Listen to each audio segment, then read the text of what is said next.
This is Primitive Outfitting, and you are listening to the Gritty Bowmen. Chicken, wow, wow. Wow. Nice. And I'm not standing on my high horse saying I shoot a self-bow, because there's no way in hell I'm shooting a self-bow. When I say that, I mean that in a good Christian way.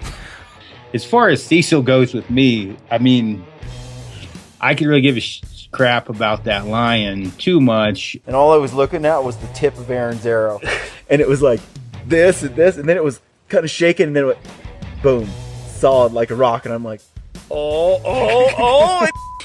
He's like, I got to know if you hit anything or not. You never really show excitement, because I don't. I'm kind of always mellow. And this thing, ready to jerk a tear. I was running around like an idiot. Woo! You know, if you ever talk to anybody from Africa, they're all about hunting lions because they eat people. Yeah. The compound, I have total confidence. With this thing, I'm like, yeah, maybe. But the way that America works, we're so soft, like softer than baby. All of us, basically. The shooting errors, I'm going to call it Matrix effect. I panicked. On this episode of Gritty Bowmen, we talk about Crispi Hunting Boots with the U.S. distributor for Crispi, who is none other than our friend Kendall Card, founding partner of Camofire and Black Ovis. And we are joined by Scott Deyoung, who is the lead guy over customer service and all things Crispi Boots at Crispi U.S. headquarters. This is part one of two podcasts about Crispi Boots. In this podcast, we talk about the history of Crispi Boots, an Italian boot company, and how they came to the U.S. market. It starts out as a sad story that includes a single dishonest individual who lies and cheats for personal gain, but I quite like where the story ends, especially because I'm now wearing the best pair of boots I've ever owned. In part two of this podcast, we get into the details of the boots, how they're constructed, and the differences between each model available. Also, today, November 28th, is the last day of Crispi's 20% off sale. So if you like what you hear in today's podcast, now is a good time to get yourself a pair of great boots. All right, folks, welcome to the Gritty Bowmen podcast. I am at the Crispi Boots headquarters. I'm at the Black Ovis headquarters. I'm at the Camofire headquarters. World headquarters. World. Just want to be clear. I love that. I like it when we throw world on top of headquarters. Intergalactic, maybe. Yeah, I mean, it is the main place. And I'm here with Kendall Card and Scott Deyoung. Right, you got it. And like D nice. And basically we're going to talk Crispi Boots today because we love Crispi Boots. Snyder and I love Crispi Boots. We've been testing them out this year. And we get a lot of people asking us about boots in general. Sure. And, you know, we've kind of touched on it here and there throughout the season and used them, brought them up in some gear reviews. But really, we haven't really dove into them. And there's a lot of ideas out there about Crispi Boots that's different. Like, you guys are relatively new to being the distributor for them. And I want to get into that. I want to get into some of the different models you guys are carrying. And I want to talk to you guys about basically, get some boot information today. In general, when a guy's shopping for a boot, what's he want? What's good about that? So before we get into all of this stuff, let's get an introduction. Kendall Card, give us a little background on who you are. You've been on the podcast before, so this isn't your first rodeo. This is not my first rodeo. I was on the podcast ATA last year, actually, for talking Camofire mostly. So I don't have a background in the hunting industry prior to 9 years ago.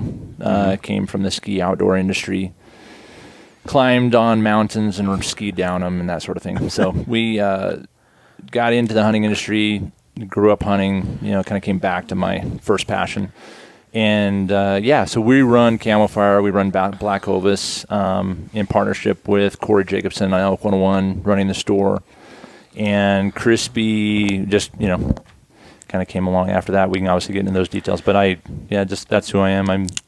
Love to hunt. And real quick, what is Camofire exactly? Camofire is a deal site where we offer, we try and be 40, 50, 60, 70% off of whatever manufacturer retail price is. We go back-to-back deals all day long. So you look at the site right now, for example, this afternoon, there's going to be different products this evening, tomorrow. They're always ever-changing. And we scour the world, just, hunting world, looking for good deals. And we always try to be the best deal. And once in a while, our customers will call us out and say, hey, this isn't quite as good as wherever in Interland. And, but we always, that's our biggest, we try to be the best deals. You're selling hunting gear at the cheapest possible price. Yeah. Like, who doesn't want that? I remember when we first got on, we talked about this in our earlier Camofire podcast, but I own a lot of gear. Like, I still have a lot of Sitka, mountain mimicry, mothwing, whatever, like camo or even pattern. Some of the Realtree stuff. I even have some Realtree bibs, Sitka bibs and stuff. That's where I could afford Sitka. I was wearing like, I don't remember. I'd get like the 90% jacket. I remember it was, I don't know, $90 or something, and it was like retail for $200 or something. I mean, ridiculous deals. I have a lot of knives. My wife wasn't too happy when I got the Camofire app, and then it just pops up in your phone and like says, new deal. That's a relationship breaker, that app. We've heard that more than a few times, and I mean, whether you're buying Sitka, top of the line gear, or even just good products that maybe aren't the best. I mean, like I was out deer hunting with my son a couple weeks ago, and we were first time using ATV, actually rallying up this road. This guy came by in a side-by-side, and I looked over at him, and he had these Cryptek jackets on. Him and the guy I was riding to him, and I knew we bought so many. We had those jackets in the warehouse for probably 6 months. And I was like, do you love it? The guy's a Camofire. I didn't say anything. Yeah. In fact, my son, as we were driving back up to the place we were going to hunt, I said, those guys bought those from Camofire. And he goes, Dad, why didn't you mention that you're the owner? I'm like, I'm not gonna do that. Yeah. But I go, I recognized his gunsling. I recognized the guy's jackets. I'm looking head to toe. I roll in with my Vanguard carbon fiber tripod, and you're like, Camofire. Yeah. So it's cool. It's fun. It's been a heck of a ride. It's been awesome. But like you, I mean, you walk around and see guys with your logo on, and you're like, you probably get some satisfaction from that. Yeah, you build it. It's something you build and you put a lot of time into. Cool. Yeah. So Camofire is really cool. And then you have Black Ovis. Black Ovis came along. We knew it was going to be a part of our business from pretty much the get-go. But we got sidetracked on the Core 4 Element project, which took off on its own, and then we sold that to Easton. And then started Black Ovis. And Black Ovis really complements Camofire in that, all the brands that we sell on Camofire, a lot of the brands we sell on Camofire, they're like in-season this year stuff is what we focus on for Black Ovis. And Black Ovis really is more like a mountain hunting website, the best gear available for anyone that's going mountain hunting. And we do sell quite a bit of, whitetail, waterfowl.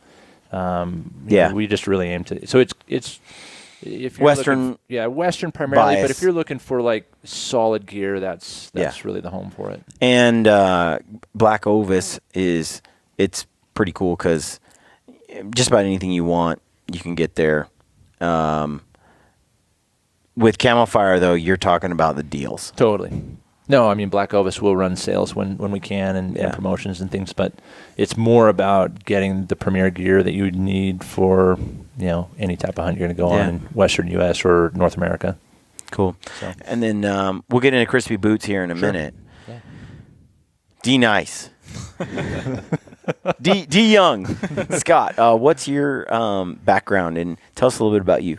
Yeah, so I actually grew up all over the U.S. I've lived in 5 states growing up, and I mean, hunting and fishing was all I wanted to do. So I've had the privilege of being able to hunt the East Coast, the Midwest, and the Western U.S.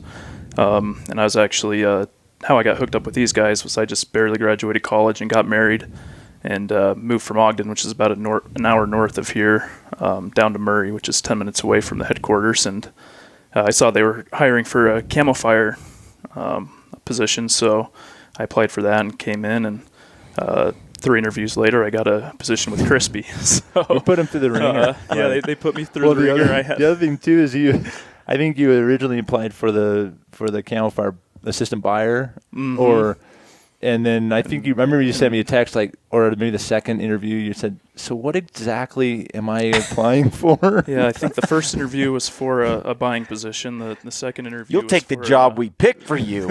You know what? They like it. And the nice thing about it was they had multiple positions, so they got to know me, throughout hours of interviewing, and they picked a position that they thought fit my my attributes. So nice. That was a couple months ago, and I'm excited to be on board. And right now they've got me working with Crispi. I'm kind of handling the accounts nationally, and if you send us an email or give us a call, odds are I'll be the guy that you'll communicate with and help you out. And yeah, I'm excited to team up with these guys and get Crispi rolling.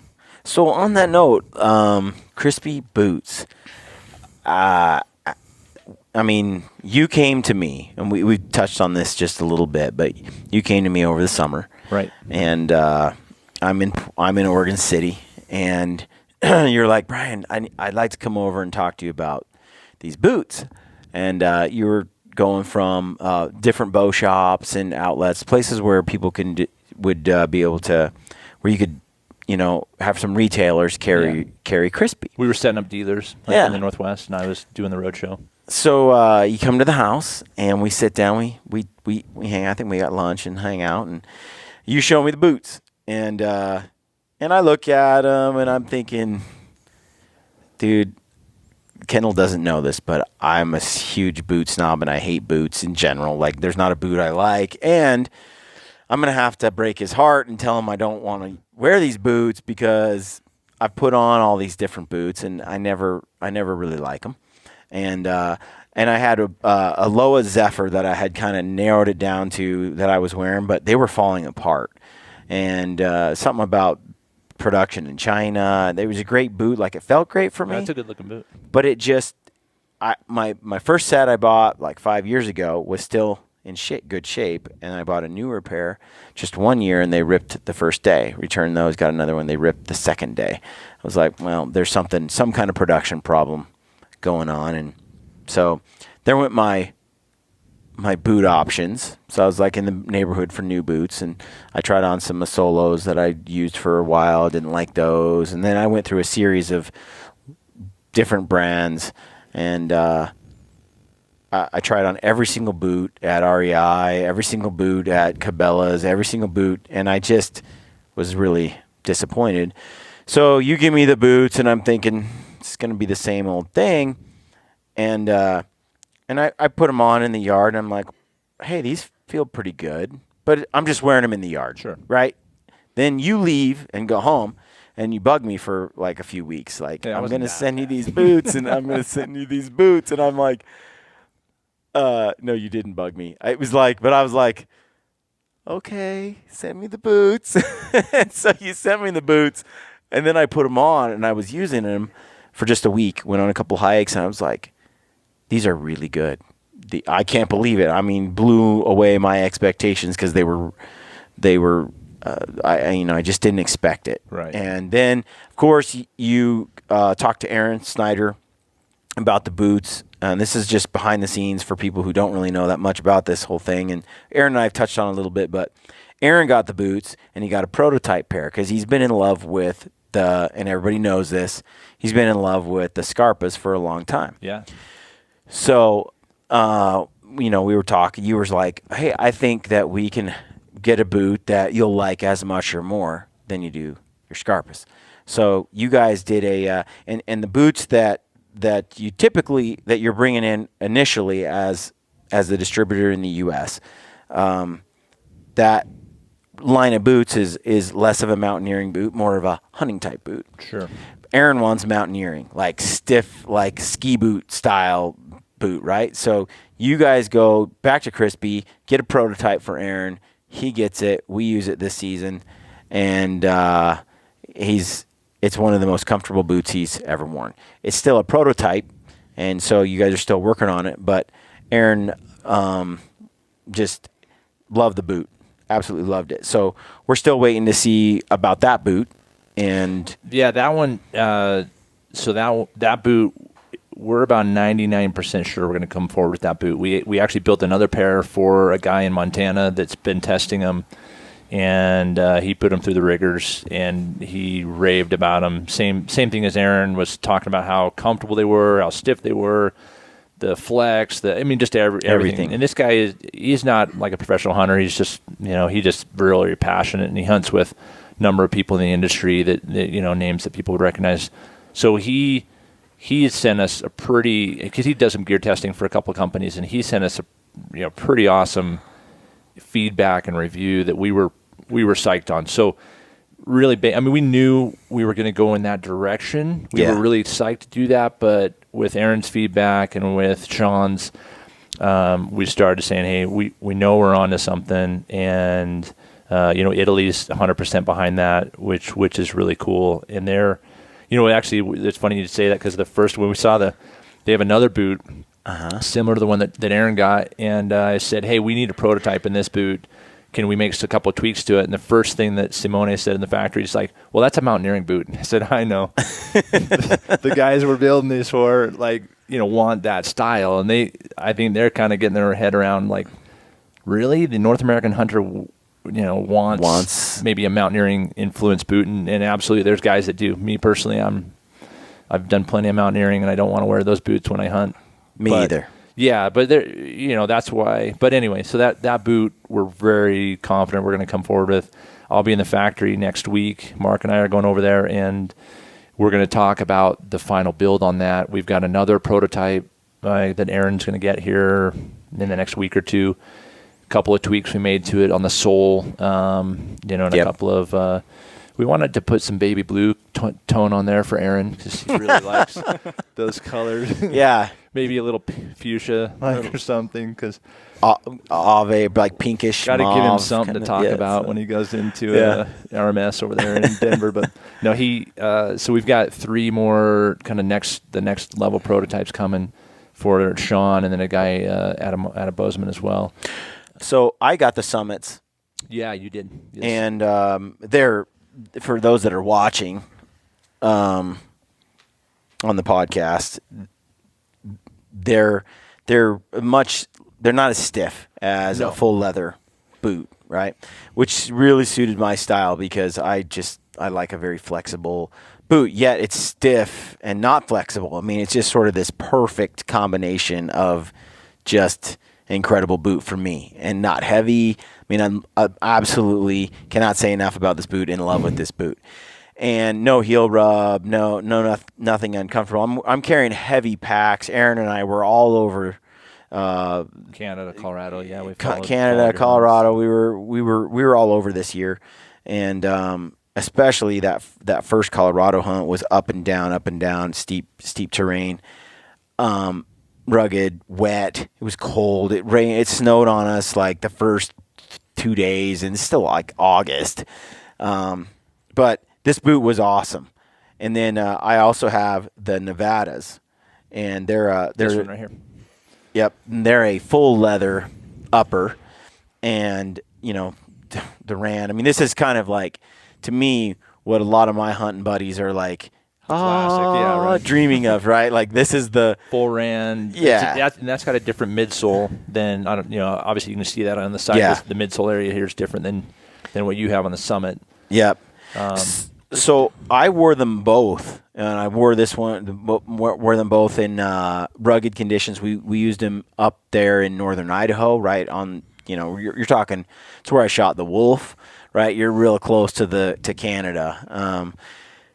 And I mean, there's moose. That country was wet and thick and nasty, and so wore both these boots in that thoroughly sopping wet, gnarly kind of country, and both boots were amazing. Kept my feet dry. This boot here is just a little stiffer and a little warmer too. Yeah. So this boot, when the outer got a little wet in some serious wet terrain, like in outside Coeur d'Alene, you're talking about I could feel the chill a little bit more. Sure. So I was wearing this. I found myself wearing this as the week went on, because the boot was just a little warmer. It didn't matter when I'm moving, but we'd get stuck sitting there for 4 or 5 hours on a hill waiting for some elk, and I liked this boot. So this one was just a little more heavy duty for those gnarly like cold weather, wet conditions, and it seemed to, both boots are solid, they held up, and they were comfortable right out of the box. So yeah, we've different. Actually been, I mean, we don't like the Nevada, especially. Well, I mean, all the boots really, but the Nevada that you. I mean, it's a little warmer because it does have a very, very, very slight insulation. I mean, when I was in the factory the first time and I saw the insulation, I thought they're putting dryer sheets on these things. I mean, it's really thin that way, but it's done. It's actually a process that Gore does before they send the Gore booty to Crispi. So it's a proprietary process they're using. Some guys get real turned off by the fact that there might be some insulation in a boot like that, but the fact that it's done by Gore, it breathes so much better than a typical insulation, like a Thinsulate, or yeah. But those to the comfort. I mean, we don't tell people. Scott takes calls every day, and I mean, we don't really tell people hey, just go rally in these boots out of the gate. But we hear back from people that say, like Tony Mudd. I don't know if you Tony. Yep. And he's an Elk 101 pro staffer, and he got the boots. Texted me the next day and said, I went for 6 miles and 3,000 vert right out of the box, and they're awesome. And I was like, Tony, that's a little aggressive, but I think, it's cool. And we hear that over and over. No, that's been my experience as well. Yeah. Anthony did the same thing, my hunting partner. Oh, yeah. Anthony, anyone who's seen the film with Spencer in it, he's in It's Not About the Horns, our film with his dad, father-son film. Anthony and I grew up hunting together. He's just a boot snob and just attention to detail and very much about me, about it being comfortable.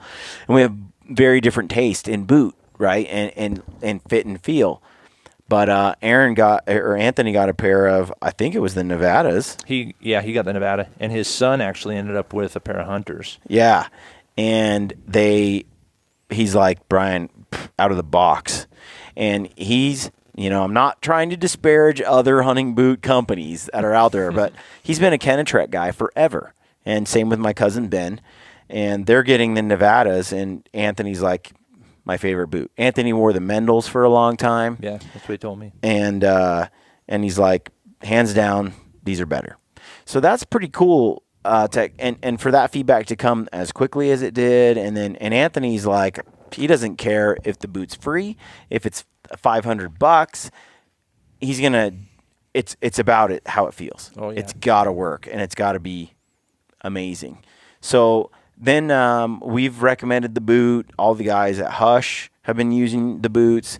We've recommended the boot to a lot of people, and they're all in love. And this isn't as a Crispi commercial here to sell Crispi boots. I'm just really happy with the product, and I think it does my audience a service to say to tell them to check it out. At least try it out. And I'm really happy with it. So that's kind of my experience with the boots so far, and I'm excited to get my hands on, to try my hand at. I mean, the way Aaron loves the boot that you guys designed. Plus, it's cool looking. It's black and it's got this. Yeah, it looks different than a typical. Yeah, these kind of hunting boots are cool. Brown hunting boot. Yeah, but this has that mountaineering flair. Yeah. That kind of says, I'm a mountain guy. So that would be cool to have that boot too. But that one is, I'm excited to see that one come out. Yeah, we've got a couple others that we're toying around with. Like Brian from Hush has been trying a boot called the Dakota. And we're just considering hey, is this a boot that we can that fills a hole in the current line? Yep. We've got a couple other boot that Europe calls the Lederhorn, but yeah, that's probably not going to make the U.S. grade. So if there's any name recommendations you might want to throw out there, like any cool ridges or mountains that you're hunting on that you want to have named. Let's go through the boot models you have here. Sure. But before we do that, let's get into some, because when I first talked about Crispi, sure. And working together, first of all, the boot had to be great. So then I got the boot, and I'm like, hey, this is something I could endorse. So we use it a little bit. You were and I'm nervous like, as a cat. I remember meeting with you, and Yeah. you were like, I was like, because we're friends, so you were like, I want to be nice to you, but I could tell you were real reserved. Well, and it was cool. I was totally. I mean, I was like, I don't if want you to like 'em, you recommend like a 'em, no boot big deal. to If you somebody. don't, And then, because people are crazy about boots. Yeah. Guys are crazy about boots. So you tell a guy, yeah, this boot's worth buying. You should go get it. And he goes and gets it and he hates it. He's going to hate you. I mean, it's like there's some, it's hard. It's so hard too, because your feet and my feet. I mean, people like, are different. Cody Kellum, I fear that guy's feet. Like, I have not got him boot. Have you seen those pictures he posts? His feet are like 2 feet long. That too. Plus, he gets blisters and flip flops. So I'm like, every foot's so different. I could recommend a pair of pants. I mean, the Pranas that you wear. Yep. I could recommend the mountain pant from Sitka to a guy and be like, best pants ever. Corey Jacobson say the same thing, but most guys might be like, great pant, good pant, but feet are so unique that just because I recommend it doesn't mean that you're gonna love them. That said, what I'm finding is across the board, I haven't had anybody yet. Maybe when I publish this podcast, I'll get some feedback. Well, we've had a couple people like. I haven't just had not any. For me, yeah, I haven't really had any feedback like that. We get feedback every week, by the way, on the boots, and the feedback has been really good. I think I had one guy say, he just liked his other boots better, but other than that, everyone else has been, it's pretty remarkable. The feedback being so consistent and positive. Cool. That's good to hear. So I don't feel bad. I mean, I feel good about talking about the product and representing it. That said, when we first started talking about it, I started calling around and asking guys, and you gave me some people's names that had the boots that really liked them, and so I called them and talked to them about them, and they were people I trusted, actually, like Tony. You told me, I heard from a few people. I'm like, oh, so-and-so wears those boots? Really? I didn't, really? Oh, they've been wearing them for a while? Oh, and so I started, but one of the things that came back out of that was a few people contacted me and said, oh yeah, you don't want to deal with Crispi because they've got these shady distributor, and this whole U.S. Distributor it's no good. Stay away from that brand. Well, that's a whole story in and of itself, which I think is good if we could talk about that. Kind of tell us, happy to, yeah. What went down exactly, and what's different now compared to a few years back with Crispi in the U.S. No, that's a really good question. So Crispi has been in business for 41 years, building boots. Alessandro, that owns Crispi, he was building boots for another 15 before he started Crispi, and building in northern Italy. About 10 years ago, they contacted a guy and said, hey, we want to bring boots to the U.S. market. We've never done that. They did ski boots, like telemark ski boots and alpine touring boots, but they'd never done their hunting boots or their lifestyle shoes or their backpacking boots. Contacted a guy that we had done business with Camofire, and we had bought clothing from him, and so we had a relationship with this guy, and we actually initially bought the first batch of boots from Crispi here in the U.S., and we put them on Camofire because he said, hey, we want you guys to kind of get one time only, get them out to the marketplace. So we did that, and then he established a bunch of dealers, of which Black Ovis became one. And there was good dealers, like Diggs Outdoors up in Oregon, and another in some Shields. They were in Shield stores at the time. And you're wearing them now. Yeah, and I'd been wearing them. I mean, I've been wearing them for 4 or 5 years, I think, is what I've been in the Crispi, Nevada. So this guy, personality-wise, A, he didn't hunt, so he could care less about hunting. B, he really wasn't that much of a people person. So people loved the boots, but they didn't really love dealing with him. And he was pretty rough. He was kind of New York style, pushy. Yeah. He had a little bit of sense of humor, so we got along with him well.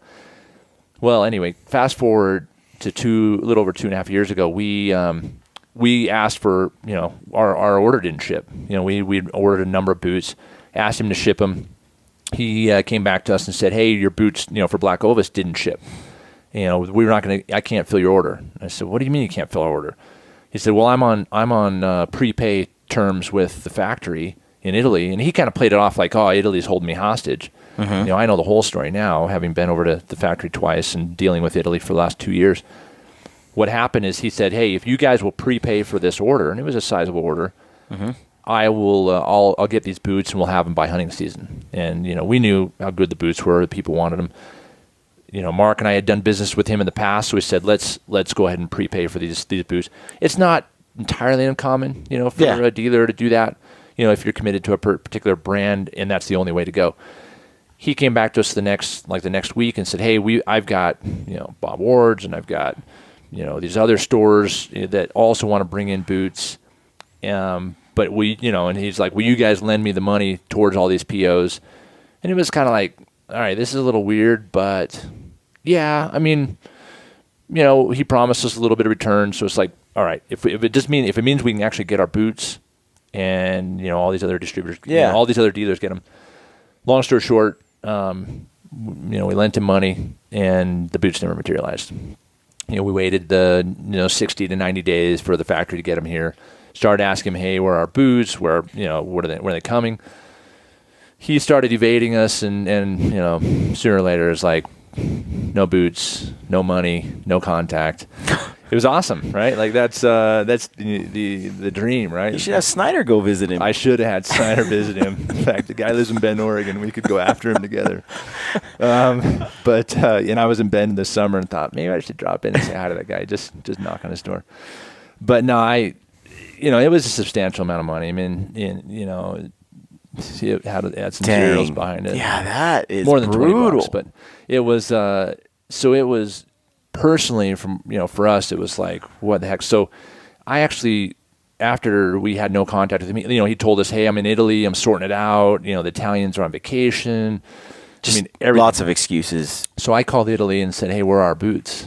And the gentleman I spoke with, his name's Simone, and he came to the Western Hunt Expo last year, and good guy, and he just was sick. He goes, wait a second. He goes, we don't have any boots for you. And I said, no, we're one of the dealers here in the U.S., and we ordered boots, and we ordered a lot of boots, and we want our boots. And he just said, please tell me you didn't pay for those. We said, oh, yeah, we paid for that plus the entire production run. And he said, well, A, we've never seen an order, and B, and I said, well, Miles was just there in Italy. And he goes, no, he wasn't. He hasn't been here for a year and a half. And they said, we cut him off as the distributor a year ago, and he's been acting kind of in, buying boots and whatever he could sell, he could sell. So that was like, whoa. Okay. So I just lost, and it was, so anyway. Oops. And Mark, Mark and I separated that a little bit. We made that, that was like, oh boy. That was an expensive lesson. It was, yeah. Learning curve was. And to be quite honest with you, I mean, we'll frankly admit, we honestly were like, how are we going to get our money back? Right. We just lost, a substantial amount of money to this guy.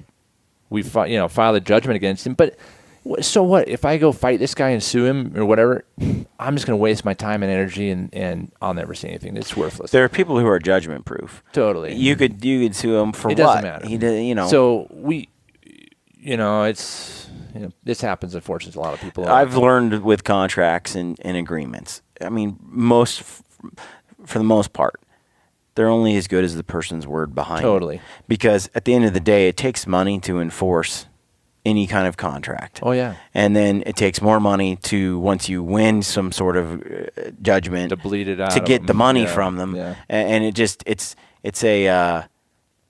unfortunately, it's just not, it's really about a person's word at the end of the day. Yeah. So when I do agreements now, I'm like, it doesn't matter what people sign. What matters is the character behind the person. Yeah. We started uncovering a lot of things. So that was about December of 14. Yeah. 15 or 16. Yeah. So we started, I was corresponding with, that's right in our busy time. So I was corresponding with Italy, kind of uncovering other things, guys, and that's some of the guys you might have talked to. It's guys that had shipped boots back to get repaired. Yeah. Never saw their boots again. Guys that were, so at this time, this guy still had some inventory and was still shipping boots sometimes to people. So people were buying boots only on Crispi on the former website, Crispi USA, and so this guy just ripped everybody off. He was stealing people left and right. So then you guys are out all this money, and now what do you do? So I went to Italy, and I said, Mark, I'm going to Italy, and we were kind of, I mean, honestly, we were thinking, let's just buy a boatload of boots. I mean, this is what kind of our mentality, right? Yeah.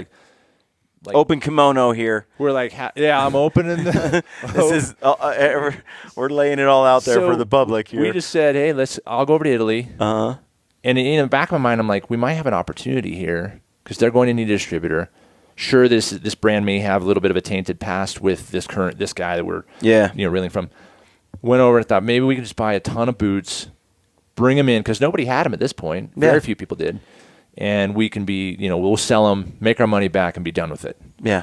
We'll just buy like a mountain of them. Totally. Dump them on Camofire, Black Ovis, make our money back. And that vision is kind of short-sighted, to be honest with you. And but in our minds, we're thinking, well, maybe this. And we, in the back of my mind, I'm thinking maybe we've got an opportunity on the long tail situation here. So we went over, and honestly, after about probably a half hour meeting with these guys, an hour. I was like, these are good people. They're a good family-owned business. I mean, their heart and soul is in this brand, and they were just sick about the fact that this guy had tainted their brand indefinitely in the North American market. Yeah. And I instantly, maybe I'm a sucker for underdogs, right? So maybe I just like, we can do this, and all of a sudden I got this, I called Mark, and after the first day I said, and he had just had back surgery, so he couldn't go with me, and I said, I think we got a great opportunity here. And he, I think not being present, he's not sure what I just experienced, and he might have been thinking, dude, just buy a boatload of boots and let's just get out of this thing. Let's play it safe here. But the reality was, I'm like, there's no way we could bring these boots in and just sell them wherever.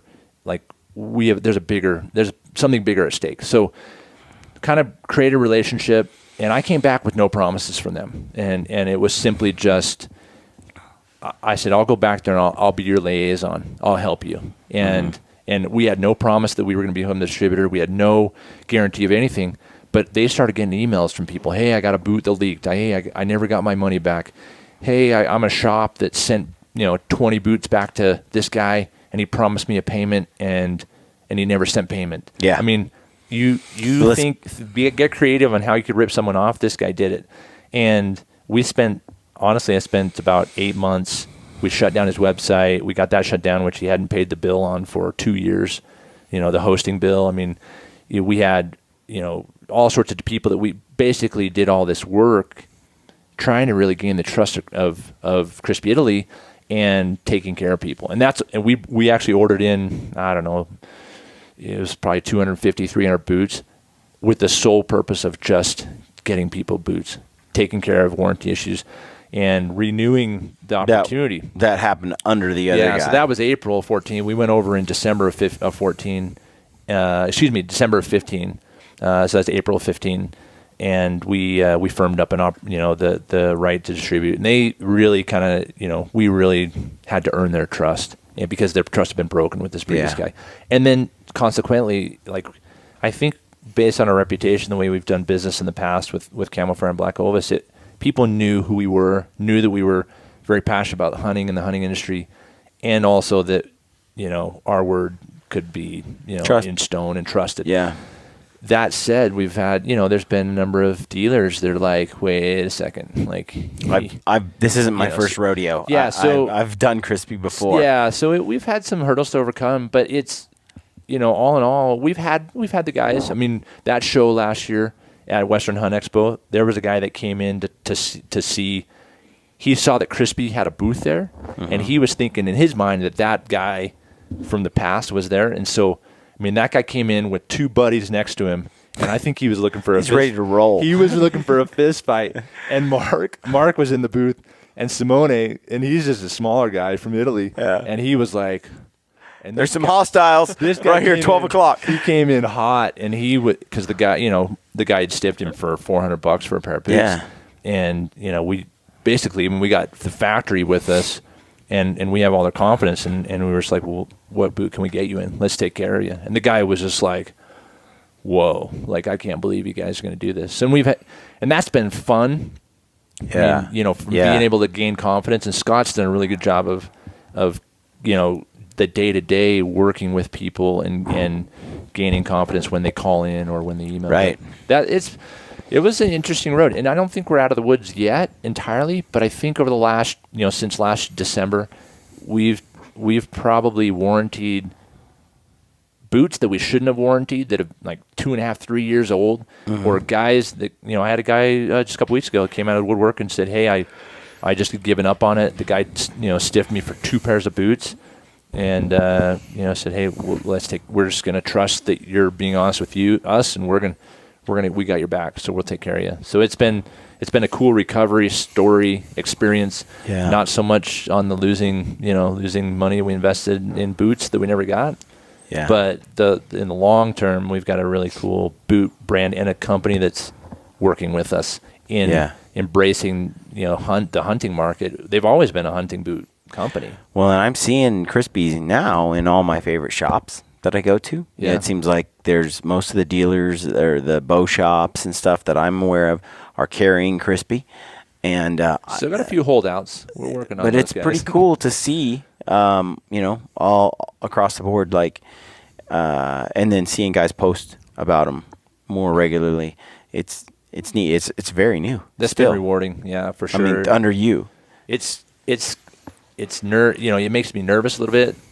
Sometimes guys go on. I mean, guys are using these boots everywhere in different terrain and stuff, and so I'm confident in the boot, but I'm just hopeful that people will like them, and it's fun to hear that feedback. And Scott hears it more than I do, but following our hashtag Crispi Hunting and looking at what people are saying, it's pretty awesome.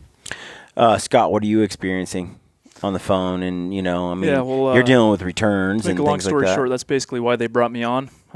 I'm the best guy around. Everybody loves me.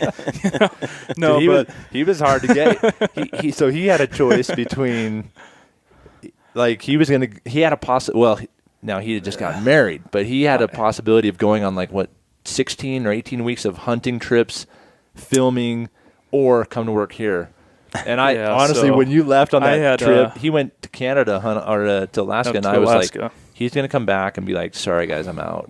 I knew it, but no, and in all honesty, when I graduated school, I had just barely gotten married. I mean, I graduated, and 2 weeks later I was married, and I had this fishing trip in Alaska planned, and I had this caribou and grizzly bear hunt in Alaska planned, and my life was just chaos for a month. Yeah.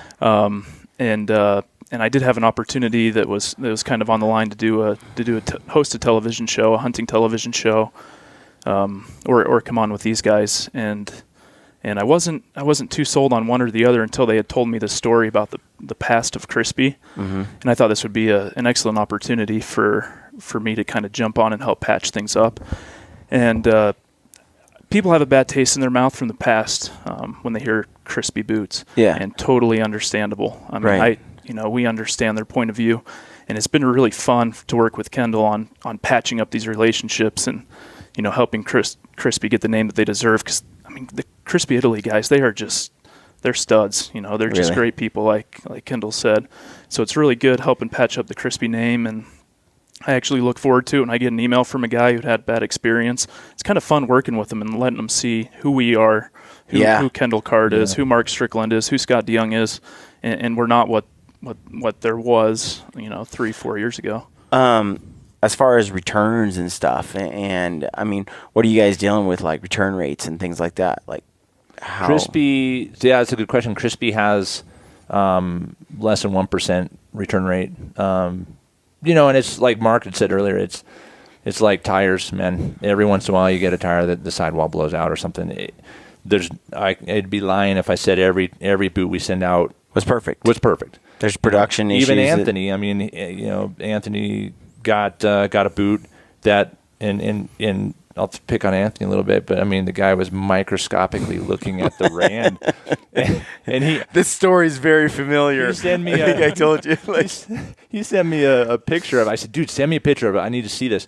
And then when I got the boot last week, I was like, seriously?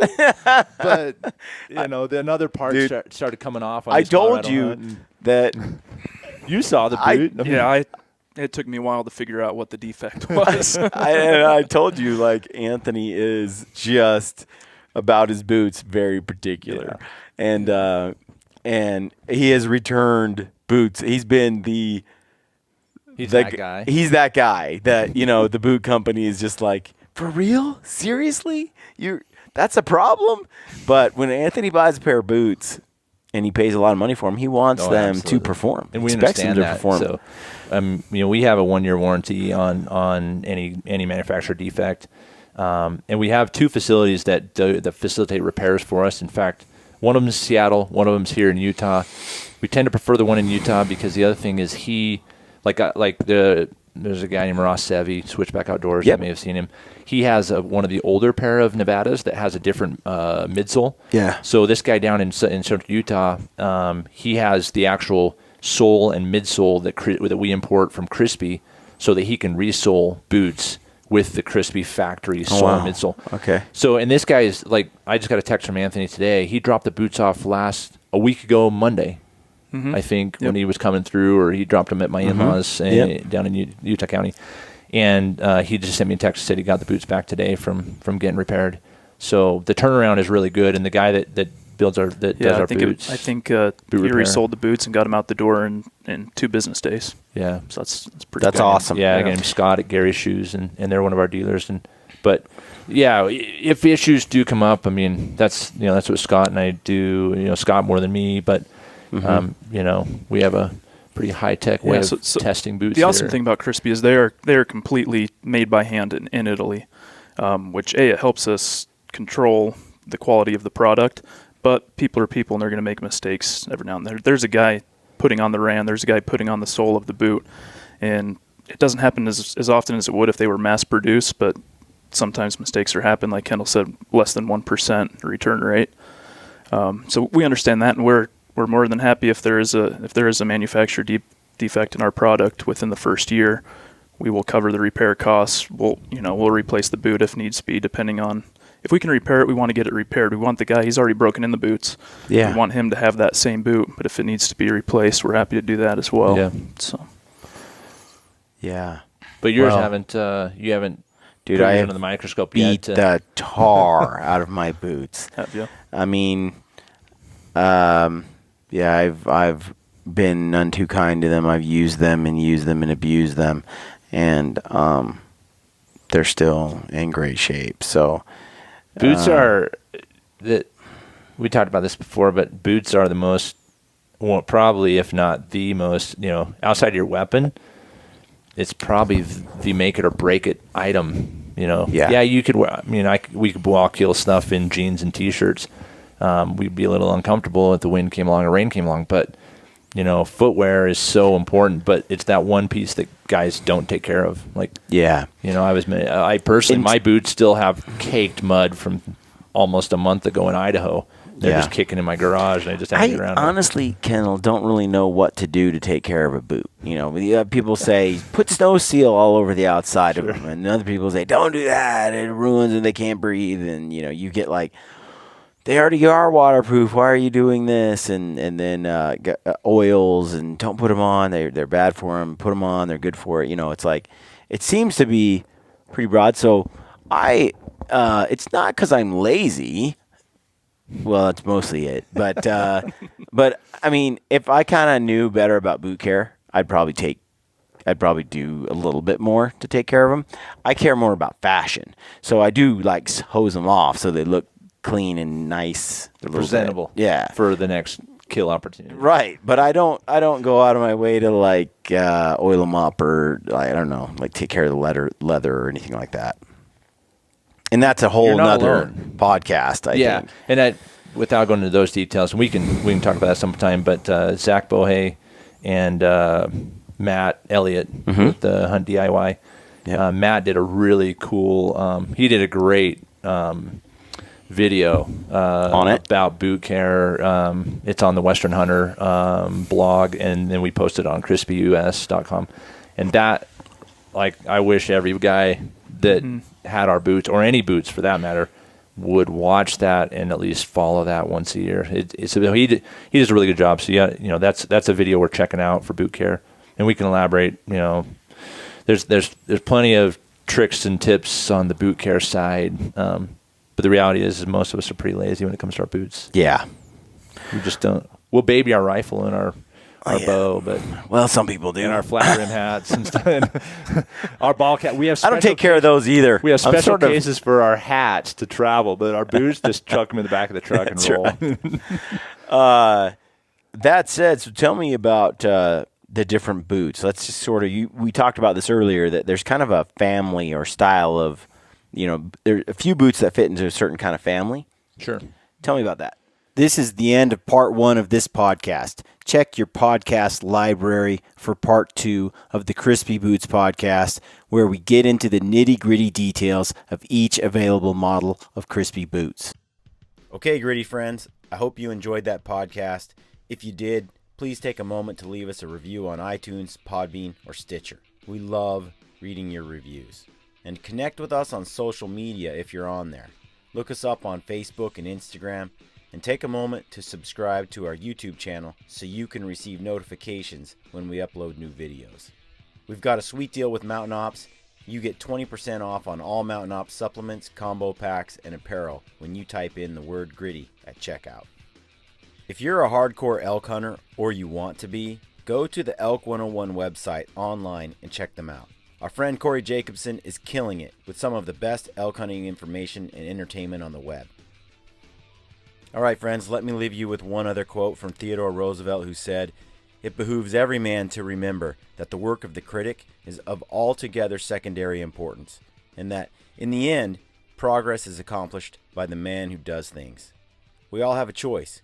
We can be people who do things, or people who criticize the work of others. It's pretty simple, really. Get out there and do your thing.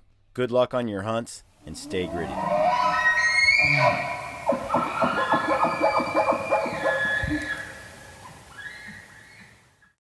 This is Ty Stubblefield, and you're listening to the Gritty Bowmen. Gritty Bowmen.